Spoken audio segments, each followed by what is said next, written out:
O princípio da legalidade aplicado ao orçamento possui a mesma fundamentação do princípio da legalidade geral. O que diz o princípio da legalidade? Né? Que o administrador público só pode fazer aquilo que a lei permite. Né? Ele não pode fazer algo que não está previsto em lei. Né? É mais ou menos isso. Né? O princípio da legalidade aplicada ao orçamento quer dizer o seguinte: não pode ocorrer despesa sem lei anterior que a autorize. Né? Algumas pessoas chamam isso de princípio da anterioridade orçamentária, já que existe também o princípio da anterioridade tributária, que fala que não pode haver o quê? Não pode haver o quê? Cobrança de impostos sem lei anterior que autorize a arrecadação. Não é isso?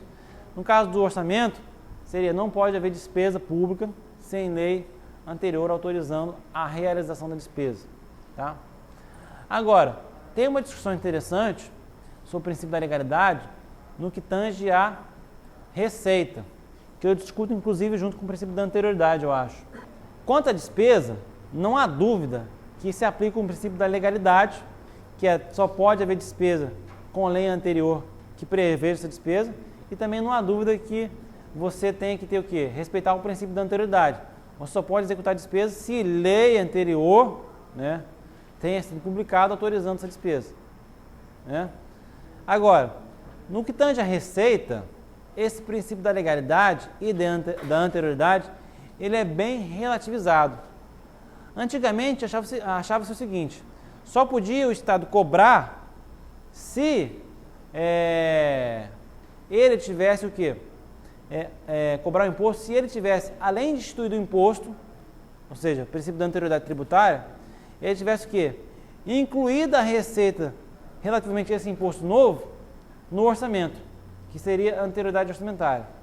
Aí veio o Supremo e falou o seguinte: não, esse princípio da anterioridade relativamente às receitas não vige mais entre nós. Ou seja, não é obrigatório a inclusão de toda e qualquer receita orçamentária no orçamento para que você possa arrecadar. Tá? Então, o princípio da anterioridade hoje vale do ponto de vista tributário, né? No que tange a receita. No que tange ao orçamento não vale, mas no sentido que valia antes, ou seja, toda a receita tem que estar prevista no orçamento para poder ser arrecadada. Entenderam? No princípio da legalidade, né, existe uma exceção. Eu esqueci de falar. Qual que é a exceção? Né? Lembra dos créditos que eu falei? Créditos especiais, suplementares e extraordinários? Né? Os extraordinários, eles vamos dizer assim, eles são usados quando existe uma despesa urgente, imprevisível, que necessite pronta atuação do Estado. Né? Então, o Estado não pode ficar esperando, vamos dizer assim, né, uma lei ser aprovada para poder usar o dinheiro, usar o recurso. Né? Então, o que acontece? Ele lança a mão de medida provisória, que tem força de lei, mas que, em regra, é vedado no âmbito orçamentário. Né? Nesse caso, é permitido. Né? Então, como você pode usar a medida provisória para lançar a mão de créditos extraordinários, isto é considerado uma exceção ao princípio da legalidade estrita. Né? Tem o princípio da legalidade e tem o princípio da legalidade estrita.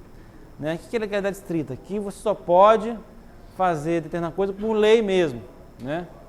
E o princípio da legalidade seria o que tem força de lei.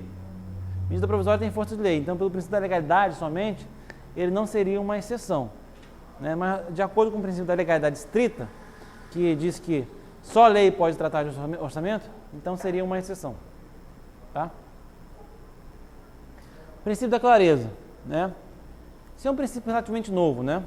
Que diz que o orçamento deve ser apresentado em linguagem transparente, simples e inteligível, sem descuidar das exigências técnicas orçamentárias, para facilitar o manuseio e a compreensão daqueles que, por força do ofício ou interesse, necessitam conhecê-lo. Ou seja, o princípio da clareza diz que o orçamento deve ser claro. Ou seja, deve-se evitar os jargões, os balanços complicados, para evitar que as pessoas não tenham conhecimento direito do que está acontecendo. Essa é uma coisa simplificada. Né? Princípio da uniformidade, né? O princípio da uniformidade, no que se refere aos aspectos formais, diz que o orçamento dele deve ser padronizado, de modo a manter o mesmo formato durante alguns anos, para você, inclusive, poder acompanhar a evolução, poder comparar um ano com o outro, né? Porque se você muda muitos critérios de um ano para o outro, muda muitas características, nomenclaturas de um ano para o outro, você não vai conseguir comparar uma coisa com a outra. Se muda as classificações da receita, da despesa continuamente, você não vai conseguir comparar. Então, o princípio da uniformidade diz que as classificações, receita, despesas, nomenclaturas, elas podem mudar, mas elas devem ser mais ou menos constantes, né? Para permitir a comparação, né? Princípio da unidade de tesouraria ou o de caixa. Esse é facinho, né? O princípio da unidade de tesouraria ou de caixa diz que todas as receitas e todas as despesas devem entrar e sair pelo caixa único, né? Da União ou do Estado do município, né? Vedada qualquer fragmentação para a criação de caixas especiais. Seria o quê? É vedado criar a caixa 2, né? Então tem um princípio que diz que é vedado criar a caixa 2.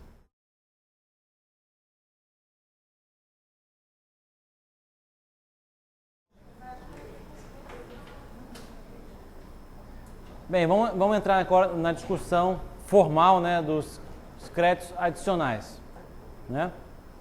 Como eu falei, os créditos adicionais, eles são instrumentos para alterar o planejamento inicialmente estabelecido na lei orçamentária. Então, quando você tem o PPA e quer se alterar o planejamento do PPA, o que você faz? Uma lei que altera o PPA. Quando você tem a LDO e você quer alterar o planejamento estabelecido na LDO, o que você faz? Uma lei para alterar a LDO.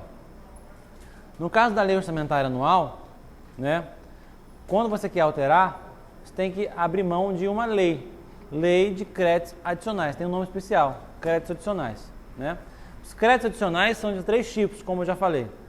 Créditos suplementares para reforço de dotação, né? Ou seja, você construiu uma escola de 100 mil e agora você construiu uma escola de 150 mil. Então você não tem orçamento, você precisa fazer o quê? Reforço de dotação. Como que você faz isso? Através de créditos suplementares. Esses créditos suplementares são os únicos que podem já vir incluídos na própria lei orçamentária anual, tá? Os créditos suplementares, eles, além de poderem ser incluídos na lei orçamentária anual, eles podem também ser objeto de uma lei própria, tá? Os créditos especiais, eles visam a não reforçar a dotação, mas criar uma dotação que não existia anteriormente, né? Então, você não tem uma dotação para construir o hospital e você quer construir o hospital, você vai o quê? Fazer o crédito especial, né? Esse crédito especial só pode ser objeto de lei específica, não pode constar na própria LOA, tá? Porque seria um absurdo, né? Você constar na própria LOA algo que você não sabe, já sabe que não vai construir, né? Então não tem sentido, né? Agora, por fim, temos os créditos extraordinários, né? Os créditos extraordinários, eles também não constam da LOA, né? E eles são objeto de uma lei específica, né? Eles são uma exceção ao princípio da legalidade, ou seja, ele não precisa ser instituído por lei, ele pode ser feito por medida provisória, tá? Então tá aqui, ó, os créditos suplementares têm a finalidade de reforçar o orçamento, isso é, existe orçamento previsto, porém em montante inferior ao necessário, né? O Poder Legislativo pode autorizar a abertura de crédito suplementar na própria lei orçamentária até determinado valor. Você viu que aqui está grifado determinado valor porque não é em percentual, é em valor.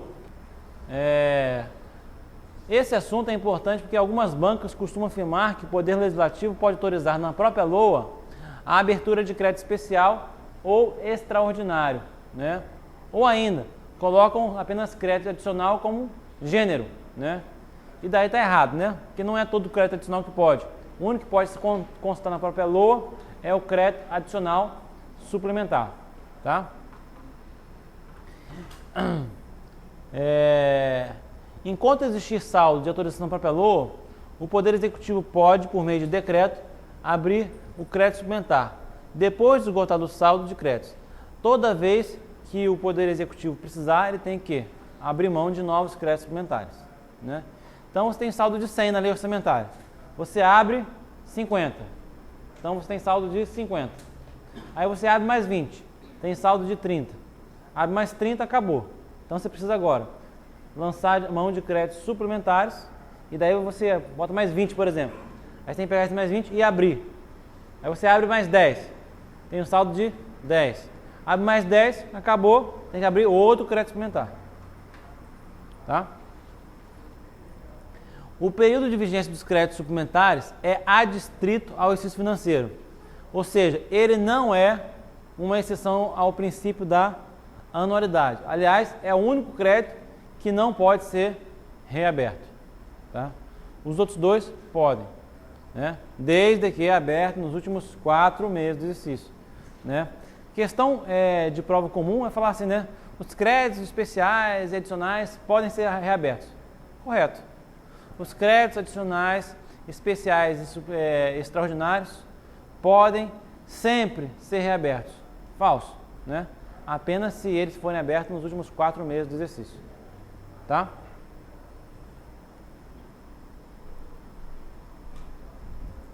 O crédito suplementar, né, ele é autorizado por lei e ele é aberto por decreto. Então, a autorização do crédito, seja ele orçamentário, seja ele ordinário, seja ele especial, extraordinário ou suplementar, ela é feita, né, por um instrumento, ou lei, no caso dos créditos ordinários, no caso dos créditos suplementares, no caso dos créditos especiais, ou por medida provisória, no caso dos créditos extraordinários. Então, a autorização, né, é como se fosse assim, a criação do crédito em si, né? Mas, uma vez autorizado, você precisa abrir esse crédito. Essa abertura, ela é sempre feita por decreto, tá? No caso dos créditos extraordinários, né, a abertura na União, né, no governo federal, ela é feita por medida provisória. Acontece que não são todos os estados, nem todos os municípios que dispõem desse instrumento legislativo, tá? A existência de medida provisória, o Supremo já definiu, ela não é norma de repetição obrigatória nas constituições estaduais e nas leis orgânicas municipais.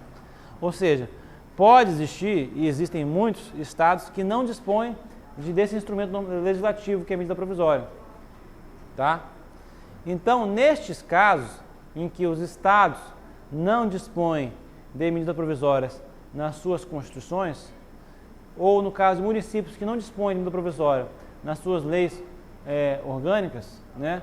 Neste caso, pode, né, o crédito extraordinário ser autorizado por decreto. Aí, neste caso, ele vai ser autorizado por decreto e aberto por decreto. Vai ter o decreto de autorização e o decreto de abertura. Tá?